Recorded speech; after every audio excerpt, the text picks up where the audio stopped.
Ito to, charge mo to. Ito kay Ate Sam, sa Wala kabila. kang charge ko. Meron din.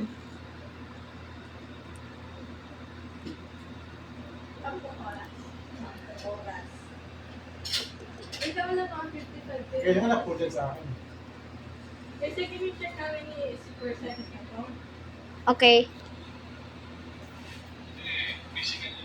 Pero what would have been the use of the lie detector test? 86.